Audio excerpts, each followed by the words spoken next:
बैतलहम के गौशाले में पैदा हुआ है यीशु हमारा। आओ चले हम सिजदा करने, उस बालक ने हमको पुकारा, उस बालक ने हमको पुकारा। बैतलहम के गौशाले में पैदा हुआ है यीशु हमारा। आओ चले हम सिजदा करने, उस बालक ने हमको पुकारा, उस बालक ने हमको पुकारा। बैतलहम के गौशाले में पैदा हुआ है यीशु हमारा।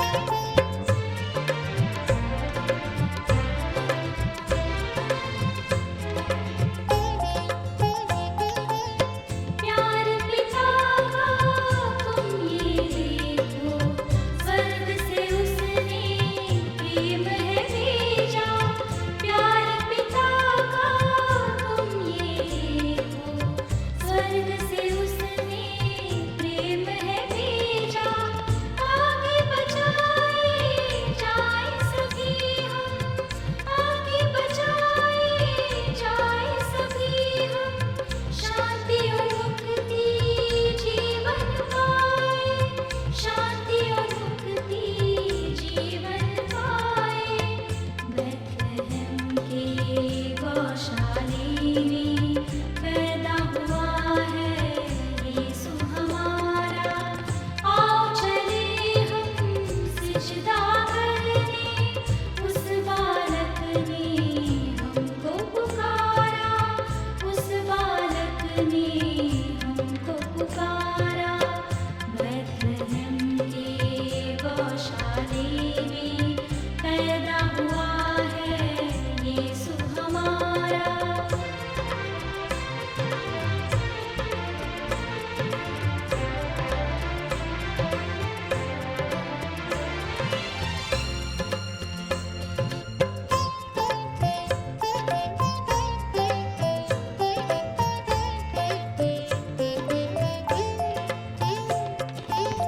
स्वर्ग में देखो चमका तारा, बैतलहम पर करता इशारा। स्वर्ग में देखो चमका तारा, बैतलहम पर करता इशारा। सिजदा करने आए मजूसी, सिजदा करने आए मजूसी। सोना मुरलो पान चढ़ाए, सोना मुरलो पान चढ़ाए। बैतलहम के गौशाले में पैदा हुआ है यीशु हमारा। आओ चले हम सिजदा करने, उस बालक ने हमको पुकारा, उस बालक ने हमको पुकारा। बैतलहम के गौशाले में पैदा हुआ है यीशु हमारा। प्रभु यीशु मसीह के मधुर नाम में आप सबको जय मसीह की। जी हाँ, इस नए जीवन के श्रृंखला में आप सबका स्वागत है। और हम सीख रहे हैं प्रकाशित वाक्य की पुस्तक से कि वो नया जीवन जो यीशु मसीह हमें देने जा रहा है कितना नज़दीक है उसके हाथों से लेने के लिए। जी हाँ, आइए अपने आप को तैयार करते हैं और उस जीवन की ओर अग्रसर होते हैं जो यीशु मसीह के हाथों से हमें प्राप्त होने जा रहा है। उस जीवन के मुकुट को, उस ऐसे जीवन को जो ऐसे अनोखे जीवन में परिवर्तित हो रहा है, जो हमारा शरीर भी कहीं पर भी उठकर कैसे भी जा सकता है। जी हाँ, आइए देखते हैं परमेश्वर का वचन कि वो क्या कहता है। हम बात कर रहे थे 7 कलीसियाओं के। ये 7 कलीसियाएं जो हैं ये एक समय को दर्शाती हैं। जी हाँ, हम 1563 तक के समय में आ पहुंचे हैं कि समय कितना निकट है मैं आपको प्रकाशित वाक्य की पुस्तक से यह बताना चाहता हूं। और समय इतना निकट है कि अब हमें फालतू बातों में लगने का नहीं है, अब हमें बेकार की बातों में लगने का समय नहीं है, क्योंकि अब यदि हम बेकार की बातों में, फालतू की बातों में या संसार की बातों में लगे तो हमारा जीवन जो है वो क्या होगा? नष्ट हो जाएगा। जी, हमारा जीवन नष्ट हो जाएगा और हम जो हैं फिर ऐसे ही व्यर्थ की बातों में लगे रहेंगे। तो आइए मेरे प्यारे भाइयों बहनों, और यीशु मसीह ये नहीं चाहता है कि किसी का जीवन नष्ट हो। जी हाँ, जब हम परमेश्वर के वचन को पढ़ते हैं तो परमेश्वर का वचन एजेकियल की पुस्तक में भी कहता है कि मैं किसी भी पापी इंसान की मौत से प्रसन्न नहीं होता हूं। जी हाँ, कोई भी इंसान यदि अपने पाप में मरे तो यीशु मसीह को खुशी नहीं होती है, बल्कि यदि वो यीशु मसीह में मरे तो इस बात की उसे सबसे ज्यादा खुशी होती है, क्योंकि वो जानता है कि जब मैं इस पृथ्वी पर आऊंगा तो जितने भी मुझ में मरे हैं वो भी जी उठेंगे और मेरे साथ मेरे राज के भागीदार होंगे। चाहे यीशु मसीह हर एक के विषय में ये चाहता है, और यही टाइम पीरियड जो है, जो कलीसियाओं के बारे में है, वो वर्णन करता है। हर एक के लोगों को वो बताता है कि तुम्हारा काम यहां पर अच्छा है, परंतु मुझे तुम्हारे विरोध में कहना है। यहां तक हर एक कलीसिया को वो अपना अलग अलग इंट्रोडक्शन भी देता है। जी हाँ, 7 कलीसियाओं के बारे में जब आप पढ़ेंगे, यीशु मसीह सातों समय जो काल है, जो समय काल है, हर एक काल के लोगों को अपना अलग अलग इंट्रोडक्शन देता है। पहली चीज, फिर वो उनके काम की प्रशंसा करता है। दूसरी बात और तीसरी बात है, वो उनके काम की प्रशंसा के साथ साथ वो ये भी बताता है कि मुझे तेरे विरोध में कहना है, और विरोध में कहने के साथ साथ वो ये बताना चाहता है, चौथी बात वो ये कहना चाहता है कि वो अपनी एक सलाह देता है कि आप अपने मन को परिवर्तन करें, अपने मन को फिराएं। और पांचवी बात वो ये बताना चाहता है कि यदि तुमने मेरे अनुसार कार्य किया तो मैं तुम्हें रिवार्ड भी दूंगा। जी हाँ, आइए हम चलते हैं यहां पर 5वीं कलीसिया के बारे में, जो सार्दिस की कलीसिया है। प्रकाशित वाक्य 3:1-6 पद में जब हम पढ़ेंगे तो उसके बारे में वर्णन है। यहां पर लिखा हुआ है आनंद का गीत। जी हाँ, आनंद का गीत। और इसका जो समय पीरियड है 1563 से लेके 1758 तक। यहां पर फिर वही बात है, परंतु यहां पर एक चीज है, इंट्रोडक्शन के तुरंत बाद यीशु मसीह अपना इंट्रोडक्शन देता है और तुरंत वो उसके विरोध में बात करता है। जी हाँ, आइए इसको पढ़ लेंगे। पहला पद यहां लिखा हुआ है, सार्दिस की कलीसिया के दूत को ये लिख, जिसके पास परमेश्वर की 7 आत्माएं और 7 तारे हैं, वो ये कहता है कि मैं तेरे कामों को जानता हूं, तू जीवित तो कहलाता है पर है मरा हुआ। जी हाँ, अब यहां पर एकदम से उसके विरोध में बात करता है सार्दिस की कलीसिया के बारे में। वो कहता है मैं तेरे काम को तो जानता हूं, परंतु तू है मरा हुआ। कैसी विडंबना है। हमारे सबके कामों को यीशु मसीह जानता है, हमारे सबके कामों को यीशु मसीह देखता है, परंतु यदि हम इस बात को देखें, जब हम बहुत से लोग ये सोचते हैं कि हम बहुत अच्छा काम कर रहे हैं, परंतु यीशु मसीह यहां पर एक बात कहता है, मैं तेरे कामों को जानता हूं, तू जीवित तो कहलाता है परंतु तू मरा हुआ है। तू जो सोच रहा है मेरे पास जीवन है, तू जो सोच रहा है मेरे पास नया जीवन है, नहीं है। यीशु मसीह ये बताना चाहता है तेरे पास कुछ नहीं है, तेरे पास जीवन नहीं है, तू मरा हुआ है। और वो उसके विरोध में डायरेक्टली बात करता है, एकदम से बोलता है। और यहां पर जो है वो सुधार कार्य शुरू होता है। यहां से जो है बहुत से सुधार, और इस सुधार कार्य में जो है उस समय जॉन नॉक्स, वेस्ली और जॉन स्मिथ, विलियम बूथ जैसे सुधारक हुए। जी हाँ, ऐसे बहुत से जॉन नॉक्स हुए हैं, जॉन वेस्ली हुए हैं, जॉन नॉक्स हुए हैं, और विलियम बूथ जैसे बहुत से सुधारक हुए हैं। और इन्होंने बहुत सा सुधार कार्य किया है। इन्होंने उन सारी बातों को सुधारने की कोशिश करी है जो गलत थी, और ये बड़े अच्छे सुधारक हुए हैं। परंतु हम कहां पर आ गए हैं? 1563 से लेकर हम आ गए हैं 1798 तक। जी हाँ, 1798 तक आ गए हैं। अभी आगे देखेंगे, सुधार कार्य तो चल रहा है, सुधार कार्य तो हो रहा है, परंतु सुधार नहीं हो पा रहा है। जी हाँ, ऐसा सुधार तो हो ही नहीं पा रहा है। परमेश्वर का वचन क्या कहेगा? यहां पर कहता है, वो एक बात और कहता है। एक तीसरा पद यहां पर पढ़ेंगे इसी का। यहां पर लिखा हुआ, इसलिए स्मरण कर कि तूने कैसी शिक्षा प्राप्त की और सुनी थी, और उसमें बना रहे और मन फिरा। यदि तू जागृत ना रहेगा तो मैं चोर के समान आऊंगा, और तू कदापि ना जान सकेगा कि मैं किस घड़ी तुझ पर आ पहुंचा हूं। जी हां, यीशु मसीह कहता है कि तूने कैसी शिक्षा प्राप्त करी। क्या तूने उल्टी सीधी शिक्षा प्राप्त करी? अच्छी शिक्षा, यीशु मसीह की शिक्षा उत्तम शिक्षा है, और तूने वो उत्तम शिक्षा को प्राप्त करा है, उस उत्तम शिक्षा को सुना है जिसमें जीवन होता है। ऐसी शिक्षा को प्राप्त करा है जिसमें बहुतायत का जीवन मिलता है। एक ऐसी शिक्षा को प्राप्त करा है जो हमें नए जीवन में परिवर्तित कर देती है। तूने ये ऐसी शिक्षा तो सुनी जिसमें जीवन था। तूने ऐसी शिक्षा तो सुनी जो जीवन को जीवन में परिवर्तित कर देती है, परंतु तूने उसको जाना नहीं, तूने उसको सीखा नहीं। और परमेश्वर का वचन इस बात को बताता है कि यदि तू जागृत ना रहेगा तो मैं चोर के समान आऊंगा और तू कदापि ना जान सकेगा कि मैं किस घड़ी तुझ पर आ पड़ूंगा। जी हाँ, यीशु मसीह क्या कह रहा है? ठीक है, मत मान तू। जागृत रहने का मतलब चौकस रहना।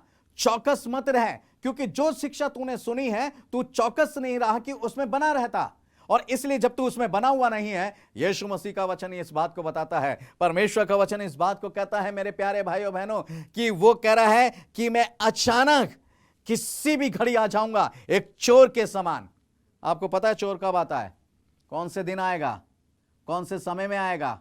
या टाइम देता है, फोन करता है, हाँ भाई साहब आज रात में मैं आपके पास आ रहा हूं, या अगले बृहस्पतिवार को मैं आपके यहां आऊंगा ठीक रात के 2 बजे, और आपके घर में ये चीजें चोरी करूंगा। ऐसा करके कोई चोर आएगा? कोई नहीं आता है। जी हाँ, तो ऐसे यीशु मसीह ने उदाहरण किया कि चोर का कोई समय नहीं होता है, कोई टाइम नहीं होता, कोई दिन फिक्स नहीं होता, कोई महीना फिक्स नहीं होता है, परंतु यीशु मसीह का भी आना ऐसे ही होगा कि वो किस घड़ी आ जाएगा। बने रहें, हम सोते रहें, हम जागरूक ना रहें, अपनी मनमानी करते रहें, इस संसार के अंदर चलते रहें। जो हमारे सुधार के लिए बातें कही जाती हैं, जो जैसे मैंने बताया कि विलियम बूथ ने और जॉन नॉक्स ने और वेस्ली ने और जॉन स्मिथ ने जो बातें कही हैं, बहुत से ये जो सुधारक हुए हैं, आज भी बहुत से सुधारक हैं जो सुधार की बात करते हैं, परंतु हमारे पास परमेश्वर ने 2 कान दिए हैं। बेटा क्यों दिए हैं 2 कान? जी इसलिए दिए हैं कि एक कान से सुनो, दूसरे कान से निकाल दो, ऐसे दिए हैं। जी हाँ, संसार के लोग जो होते हैं, जो संसार के बातों पर ज्यादा ध्यान करते हैं, उनके पास 2 कान इसलिए होते हैं कि एक कान से सुनो, दूसरे से निकाल दो। परंतु जो यीशु मसीह के लोग होते हैं वो दोनों कानों से सुनते हैं और उस यीशु मसीह की शिक्षा को अपने जीवन के अंदर बनाए रखते हैं, अपने जीवन को यीशु मसीह की शिक्षा से सजा के रखते हैं, अपने जीवन को यीशु मसीह की शिक्षा में पिरो के रखते हैं, ताकि यीशु मसीह की महिमा उनके जीवन से होती रहे और वो उस नए जीवन की तरफ, उस जीवन के मुकुट को पाने की तरफ अग्रसर होते रहें जो यीशु मसीह देने जा रहा है। एक ऐसा जीवन जो कभी खत्म ना होगा, एक ऐसी बातें जो कभी खत्म नहीं होंगी, कुछ ऐसी चीजें जो कभी सोची नहीं होंगी जो मेरे और आपके साथ होने जा रहा है। परंतु हाय उस मनुष्य पे जो ऐसी बातों को देख नहीं पाएगा, जो ऐसी बातों का आनंद नहीं लेने पाएगा, क्योंकि वो जागृत नहीं है उस जीवन को पाने के लिए। जी हाँ, इसलिए वो कहता है कि तू जागृत रहे। और लिखा हुआ है, परमेश्वर का वचन कहता है कि बहुत सी ऐसी बातें हैं जो उनको सलाह देना चाहता है, परंतु वो उस सलाह को नहीं मानते, वो उनकी प्रशंसा भी करता है। और 6 पद में लिखा है, फिलदिलफिया की कलीसिया को एक संदेश देता है। यहाँ पर भी वही बातें हैं। परमेश्वर का वचन कहता है इसका टाइम पीरियड जो शुरू होता है 1758 से लेके 1844 तक, ये भी एक सुधार का कार्य है, ये भी सुधार का कार्य है। 1758 से लेकर 1844 तक यहाँ पर भी सुधार कार्य चलता चला आया है। और यहाँ पर जो हैं बहुत से सुधारक जो हुए हैं वो हुए हैं। परमेश्वर का वचन इस बात को बताता है, बहुत से सुधारक हुए हैं। परंतु यहाँ पर वो एक बात कहना चाहता है 8वें पद में, एक बहुत बेहतरीन बात है। यहाँ लिखा हुआ है, मैं तेरे कामों को जानता हूँ, देख मैंने तेरे सामने एक द्वार खोल रखा है जिसे कोई बंद नहीं कर सकता। तेरी सामर्थ थोड़ी सी है, फिर भी तू ने मेरे वचन का पालन किया है और मेरे नाम का इनकार नहीं किया है। जी हाँ, यीशु मसीह एक बहुत बेहतरीन बात कहता है, देख तेरे सामने एक द्वार खुला हुआ है जिसको कोई बंद नहीं कर सकता है, कोई बंद नहीं कर सकता है। और यहां पर वो उससे, इस कलीसिया के लोगों से कह रहा है, इस समय के लोगों से कह रहा है, जो इस समय के लोग थे, वो उनसे कह रहा है कि मैं तेरे सामने द्वार को खोल रखा जिसे कोई बंद नहीं कर सकता, क्योंकि तूने मेरे वचन का पालन किया है और मेरे नाम का इनकार नहीं किया है, इसलिए तू उस द्वार में प्रवेश होगा। कौन सा द्वार खोले रखा हुआ है? कौन सा ऐसा द्वार खुला है? जी हाँ, दो ही द्वार खुले हैं। एक तो स्वर्ग का द्वार खुला है और यीशु मसीह स्वयं कहता है कि द्वार मैं हूं। जी हाँ, द्वार वो है, उसने अपने आप को लोगों के लिए खोले रखा है। परंतु क्या आज वो द्वार बंद हो गया? क्या ये 1798 से लेकर 1844 तक की ये द्वार खुला था? जी नहीं, वो आज भी ये द्वार खुला हुआ है। वो द्वार खुला हुआ है, उसमें प्रवेश कौन करेगा? परंतु यहां पर लिखा हुआ है दो चीजें हैं, और वो दो चीजें कौन सी हैं? कि वो कहता है कि तूने मेरे वचन को माना है, मेरे वचन को ग्रहण किया है, और तूने मेरे नाम का इनकार कभी भी नहीं किया। बहुत से लोग सोचते होंगे कि यीशु मसीह को तो हमने ग्रहण कर लिया, यीशु मसीह के हम लोग हैं, और यीशु मसीह का इनकार हमने किया नहीं है, और हमने कभी भी यीशु मसीह का इनकार किया नहीं है। जी हाँ, आपने यीशु मसीह का तो इनकार नहीं किया होगा, मगर कैसे? कभी मुंह से तो नहीं किया होगा। यही कहा होगा कि हम यीशु मसीह के लोग हैं, हम ईसाई लोग हैं। परंतु लोगों ने जब आपके जीवन को देखा होगा, जब आपके कामों को देखा होगा, जब आपकी बातों को देखा होगा, जब आपकी सोचों को देखा होगा, तो लोगों ने कहा होगा ये कैसा यीशु मसीह का व्यक्ति है? ऐसा तो यीशु मसीह के लोग होते नहीं है। आप अपने जीवन के द्वारा, अपने कामों के द्वारा, अपनी बातों के द्वारा हर समय यीशु मसीह का इनकार कर रहे हैं। आप ये क्यों भूल जाते हैं? सिर्फ मुंह से कह देने से काफी कुछ नहीं होता है। जी हाँ मेरे प्यारे भाइयों बहनों, यदि आप मुंह से कह रहे हैं हम यीशु मसीह के लोग हैं, हम यीशु मसीह के हैं, सिर्फ आप मुंह से उसकी प्रशंसा कर रहे हैं, सिर्फ मुंह से कह देने से कुछ नहीं होता है। जीवन के द्वारा भी उसको स्वीकार करना चाहिए, अपनी बातों के द्वारा भी उसको स्वीकार करना चाहिए, अपने सोच और विचारों के द्वारा भी उसको स्वीकार करना चाहिए। परंतु हम क्या कर रहे हैं? हम तो अपने सोच और विचारों के द्वारा कोई बात ही नहीं कर रहे हैं। हम तो सिर्फ इंकार पे इंकार करे जा रहे हैं, इंकार पे इंकार करे जा रहे हैं, और इस गलत फहमी में जी रहे हैं। कौन सी गलत फहमी में? कि हम तो यीशु मसीह का इंकार ही नहीं करते। वाह, क्या बात है, हम तो यीशु मसीह का इंकार ही नहीं करते हैं। कैसे इंकार नहीं करते हैं? आज दुनिया यीशु मसीह का इंकार कर रही है।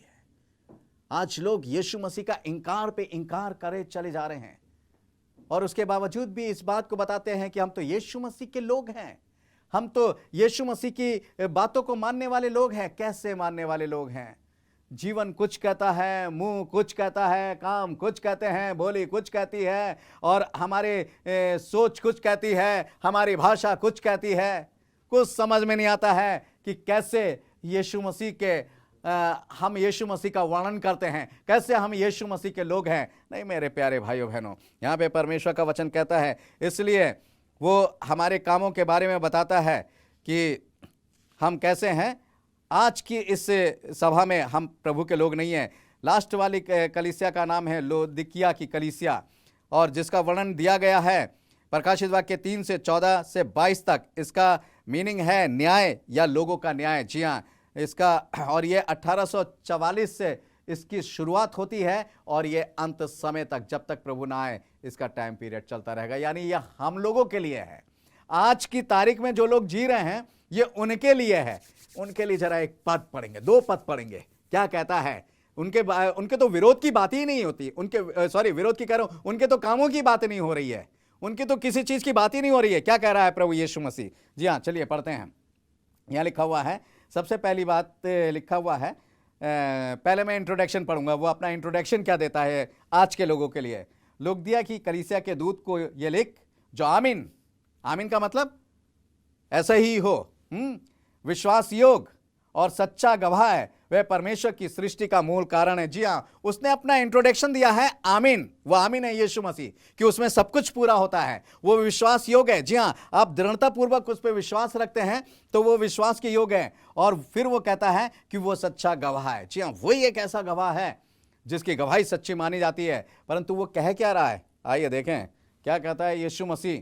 कहता है, मैं तेरे कामों को जानता हूं कि तू ना ठंडा है और ना गर्म।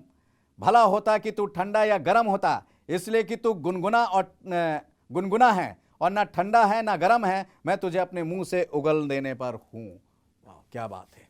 आज के लोगों के लिए, आज की कलीसिया के लोगों के लिए ये एक बात है कि तू ना ठंडा है ना गर्म है, परंतु तू क्या है, तू गुनगुना है। ठंडा और गर्म होने की बात क्या है कि ना तो तू जोशीला है यीशु मसीह में और ना ही तू बिल्कुल अलग है। तू अपने आप को यह दिखाता है कि मैं यीशु मसीह का भी हूं और शैतान का भी हूं, मैं यीशु मसीह का भी हूं और संसार का भी हूं, मैं यीशु मसीह का भी हूं और बुरी बातों का भी हूं, मैं यीशु मसीह का भी हूं और बेकार की बातों का भी हूं, मैं यीशु मसीह का भी हूं और व्यर्थ की बातों का भी हूं। तो ऐसे कैसे होगा? वो कहता है कि तू गुनगुना है और क्या कहता है कि मैं तुझे अपने मुंह से उगल देने पर हूं। जी हां, कि तू ना तो विश्वासियों में गिना जाता है ना ही अविश्वासियों में गिना जाता है, क्योंकि तू तो अल्पविश्वासी है। और अब अल्पविश्वासी उसको कहा जाता है जो विश्वासी तो है परंतु संदेह करता है अपनी बातों पर, यीशु मसीह पर, क्योंकि यहां लिखा है ना विश्वास योग्य है वो। और हम जब वो विश्वास योग्य है, हम ऐसे व्यक्ति के ऊपर, ऐसे महान प्रभु के ऊपर हम संदेह करते हैं, तो वो कहता है कि मैं तुझे मुंह से उगलने पर। सीधे सीधे मुंह से उगलने का मतलब अपने चित्त में से निकाल देगा, अपने जहन में से निकाल देगा, वो हमारा स्मरण ही नहीं करेगा। बताओ कितनी कठिन बात है आज के लोगों के लिए। हम कहां पर आ गए? एंड टाइम पर आ गए बिल्कुल। मगर एंड टाइम के लोगों के लिए क्या मैसेज है कि मुंह से उगलने पर हूं, चित्त से हमारा स्मरण, हमारे नाम का स्मरण तक मिटाने पर है। कैसी विडंबना है। कहां जाएं, किसके पास जाएं, किससे कहें? कौन है सुनने वाला? क्योंकि हमने तो सुनाने के लायक कुछ छोड़ा ही नहीं है। हम तो यीशु मसीह के जो यीशु मसीह का हृदय है, जिसमें उसके लोग बसे रहते हैं, जिसमें वो अपने लोगों को रखता है, उनकी सोचों को रखता है, उनके विचार को रखता है, उनके कामों को रखता है। हमारा तो कुछ भी नहीं है वहां। आज के लोगों का सीधे सीधे कह रहा है कि मैं तुम्हें मुंह से उगलने पर हूं, और जब वो मुंह से उगल देगा तब क्या होगा? मेरे प्यारे भाइयों बहनों, बहुत ज़्यादा प्रॉब्लम हो जाएगी। और जानते हैं, मैं आपको यह भी बताना चाहता हूं कि आज के लोगों का रिवार्ड क्या है। अलग अलग रिवार्ड भी हैं, अलग अलग गिफ्ट भी हैं। वो कहता है मैं जिनसे प्रेम करता हूं, 19 पद है इसका, उन सबों को लहना और ताड़ना देता हूं, इसलिए सरगर्म हो और मन फिरा। देख मैं द्वार पे खड़ा हुआ खटखटाता हूं, यदि कोई मेरा शब्द सुनकर द्वार खोलेगा तो मैं उसके पास भीतर आकर उसके साथ भोजन करूंगा और वो मेरे साथ करेगा और वो मेरे साथ भीतर बाहर आए जाए करेगा। यहां पर यीशु मसीह का वचन ये कहता है कि मन फिरा। यदि तू मन फिराएगा और मन नहीं फिराएगा तो सोच ले, मैं तो द्वार पे खड़ा हुआ हूं। कहां पर खड़ा है? द्वार पे खड़ा है। कहां पे द्वार के? बहुत से लोग द्वार पे खड़ा हुआ, आपके दिल के द्वार पे खड़ा है, उससे इस संसार के द्वार पे खड़ा है कि वो जाने कब आ जाए, और वो खटखटाया जा रहा है। कैसे खटखटा रहा है? जी हाँ, प्रकाशित वाक्य की पुस्तक पढ़ें तो परमेश्वर का वचन कहता है कि जो भी बातें हो रही हैं, जो प्रकाशित वाक्य में लिखी हुई हैं, वो सब एक एक करके हो रही हैं। इन सब बातों का होने का मतलब है कि उसका खटखटाना। जी हां, इन सब बातों का होने का अर्थ है कि वो खटखटाना, कि वो खटखटा रहा है। देखो ये बात हो चुकी है, देखो इस बात को पढ़ लो, यहां पर ये बात पूरी हो चुकी है और मैं आ रहा हूं, मेरा आना नजदीक है। बस मेरे कदम उस द्वार से बाहर निकलने वाले हैं, मेरे कदम उस द्वार से बाहर निकलने वाले हैं और मैं संसार में प्रवेश करने वाला हूं अपने लोगों को ले जाने के लिए। मगर इंसान सोए पड़ा है, मगन है गहरी निंद्रा में, अपने ख्वाबों में, इस संसार के ख्वाबों में मगन है। इस संसार की ऊंचाइयों में जाना चाहता है, इस संसार की धन दौलत को प्राप्त करना चाहता है, इस संसार की खूबसूरती को प्राप्त करना चाहता है। मेरे प्यारे भाइयों बहनों, कब तक प्राप्त करोगे? और लिखा हुआ है इनके बारे में, परमेश्वर का वचन कहता है जो जय पाए मैं अपने साथ अपने सिंहासन पर बैठाऊंगा, जैसा मैं भी जय पाकर अपने पिता के साथ उसके सिंहासन पर बैठा हूं। जी हाँ, लिखा हुआ है कि जो जय पाए। द्वार पे तो खड़ा हुआ है, वो खटखटा रहा है, एक से एक बातें पूरी होती चली जा रही हैं, मगर उससे बातों के पूरा होने की जो कुंडी खटक रही है उसको कोई देख ही नहीं रहा है। क्योंकि इस संसार में इतनी चीजें आ चुकी हैं, इतना प्रेम आ चुका है, इतने लोग आ चुके हैं और ऐसी ऐसी आकर्षण करने वाली चीजें आ चुकी हैं कि उनकी तरफ से निगाहें हटती नहीं है। निगाहें हटे तो प्रभु की ओर देखे, मगर निगाहें हटाने वाला एक दृढ़ मन होना चाहिए, एक दृढ़ शक्ति होनी चाहिए जो प्रभु यीशु मसीह के नाम में मिलती है। मगर प्रभु यीशु मसीह में होंगे तभी तो संसार से दृष्टि हटाएंगे, तभी तो ऐसे लोगों से दृष्टि हटाएंगे। मेरे प्यारे भाइयों बहनों, लिखा परमेश्वर का वचन कहता है कि जो जय प्राप्त करेगा, अगर जिसने संसार के बातों पर, संसार के कामों पर, बुराइयों पर जय प्राप्त कर ली है, मन फिरा लिया है, अपने मन को परिवर्तन कर लिया है, अपने मन को यीशु मसीह की ओर लगा लिया है, लिखा है वो मेरे साथ बैठकर सिंहासन पर राज करेगा और न्याय करेगा। वो अपने साथ सिंहासन पर बैठाने की बात कर रहा है। जी हाँ, ये बड़ा अच्छा है। यीशु मसीह ने आज की अगर हम स्थिति को देखें तो आज की स्थिति क्या है? कुर्सी के लिए ज्यादा होती है। सब मर रहे हैं, लड़ाई कर रहे हैं कुर्सियों के लिए। चर्चों में चले जाओ तो बिशप की कुर्सी के लिए लड़ाई झगड़ा हो रहा है। देश में आ जाओ तो देश में सीएम की कुर्सी के लिए है, तो कहीं प्राइम मिनिस्टर की कुर्सी के लिए लड़ाई झगड़ा। कुर्सियों के लिए बड़ी लड़ाई झगड़ा हो रहा है। चर्चों में भी कुर्सियों के लिए लड़ाई झगड़ा होता रहता है, मार ऊट पटांग, और एक दूसरे पे इन कुर्सियों के लिए एक दूसरे की छीछा लेदर बड़ी बुरी से की जाती है। यीशु मसीह ने कहा कि आजकल के लोग कुर्सियों के लिए लड़ते हैं, चलो कुर्सी छोड़ो, मैं इनको सिंहासन दूंगा बहुत बड़ा। लीजिए साहब, आपको कुर्सी कहां मिलने जा रही है? मेरे प्यारे भाइयों बहनों, इस संसार में आपको कुर्सी मिले या ना मिले, आप किसी ऊंचे पद पर बैठ पाए या ना बैठ पाए, परंतु यीशु मसीह आपको कुर्सी देने जा रहा है। यीशु मसीह आपको स्वर्गीय स्थानों में बैठाने जा रहा है। यीशु मसीह आपको एक बहुत ऊंची पोस्ट देने जा रहा है, जो सारी पोस्टों से ऊंची है, जिसका कोई जवाब नहीं। मेरे प्यारे भाइयों बहनों, आज आप जिस कुर्सी के लिए लड़ रहे हैं, आज आप जिस कुर्सी पर बैठने के लिए लड़ रहे हैं, वो कुर्सी यीशु मसीह के साथ आते ही नष्ट हो जाएगी। वो कुर्सी यीशु मसीह के साथ आते ही भस्म हो जाएगी। मैं सारे चर्च के लोगों के से भी यही कहना चाहता हूं, सारे संसार के लोगों से भी यही कहना चाहता हूं, देश के लोगों से भी यही कहना चाहता हूं, कुर्सी के लिए मत लड़ो, कुर्सी के लिए लड़ना छोड़ दो, क्योंकि यीशु मसीह के आते ये सब नष्ट हो जाएगा। परंतु यीशु मसीह जब आएगा तो वह हमें उस कुर्सी पर बैठा लेगा। तो आइए मेरे प्यारे भाइयों बहनों, उस कुर्सी को प्राप्त करने के लिए जो यीशु मसीह के साथ हमें बैठाती है, अपने आप को तैयार करें। प्रभु इस वचन के द्वारा हम सबको आशीष दे। आइए प्रार्थना करेंगे। प्यारे प्रभु जी, हम आपका धन्यवाद करते हैं कि आपने अपने उत्तम वचन को दिया, और चाहते हैं प्यारे प्रभु जी, आप अपने स्मरण से हमें ना त्यागें, अपने हृदय से हमें ना निकालें, और प्यारे प्रभु जी हमें सामर्थ्य शक्ति दे, ताकि हम उस कुर्सी पर बैठकर आपके साथ राज कर सके। सबको यही बुद्धि और समझ दीजिए प्यारे प्रभु। यीशु मसीह नासरी के नाम से मांगते हैं, आमीन और आमीन।